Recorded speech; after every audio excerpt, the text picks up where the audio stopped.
What I loved about this apartment, although it's small, is that you're surrounded with windows and French doors, and you have this great north light. In the morning I get the east light from the bedroom, and in the afternoon I get a little bit of the west light in the kitchen, which is beautiful. So the light was probably the reason I bought this apartment, besides the outdoor space. One of the real considerations when I was thinking about this apartment and how I was going to live in it was the indoor-outdoor relationship and the extension of the terrace space from the interior space. And so I decided to keep the living room all low hung, keeping the sofa really low, the back low but still comfortable, so I could really feel the expanse of the terrace behind the interior of the apartment. There's nothing chicer than black and white and boxwood. What about the windows and the doors and that wonderful black? Was that here when you bought it, or what did you have? Well, they had the original casement windows. The building was built in the 1920s, but they were in disrepair.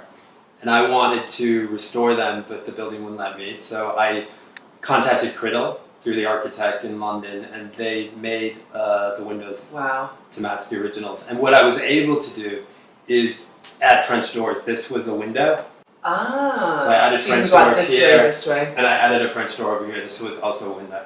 I love that. What made you think to do a door there, too? Because I like to entertain, and sometimes I want to have someone helping me because I can't do it all myself, and I wanted someone to be able to go around that way and serve. Oh, very clever. I thought that was for the smokers. It's a little bit of both. Okay, that's so when it's February and you have a bunch of people over, because you said you love to entertain, what happens? You all eat here, you have this fantastic sofa. We all kind of lounge around, and what's nice in this small living room, you can fit about 12 people. I can put stools over there, and everyone just kind of lounges around, and we do finger foods and drinks and have fun.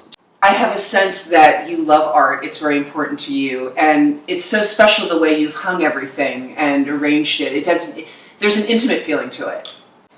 I've been buying little works on paper for like over 15 years, and I never know where I'm going to put them, so some of the pieces have been in storage. And when I was designing this apartment, I had the art in the back of my mind where it was going to go, but like, it's an organic process. It never goes exactly where you think it's going to go. You were telling me earlier about how smaller works can be great for people that don't have the budget to collect big names. Maybe you go for something smaller from that person. 100%. I mean, I've been buying really good artists, and I tend not to be able to afford the bigger pieces. Like that little piece over there is a little Gerhard Richter. A little Gerhard Richter. A little Gerhard Richter. Yeah, mine would be like the size of a postage stamp. Well, mine's pretty small. But it all works in here, and I especially like how this side is kind of packed with it, and then over here, of course, is another kind of sort of visual art, which is the terrace and the real, the outside. So it's fun to have it all here. This is a Scottish artist,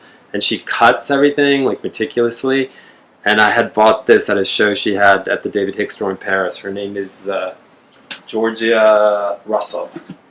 And I didn't know what to do with it, so I put it on my bedside table. Right down here. Just fits perfectly. So one of the things I did is use a high gloss lacquer, and we had our furniture guy do the lacquer in the apartment. And it just expands the space. You get a reflection. And did you immediately think when you walked in here, we're going to do the white lacquer and that's going to, or did that just kind of come to you? I think Because it would be such a different apartment if this was painted even a plain white paint. Yeah, I think it kind of came, and then I just realized the lacquer. I needed something to tie the whole apartment together besides the critter windows with the black. So I did the marble in the kitchen and the bathroom the same, and then the white lacquer kind of connects in the kitchen and in the bedroom closet wall. So smart. Let me take you into Gramercy Park.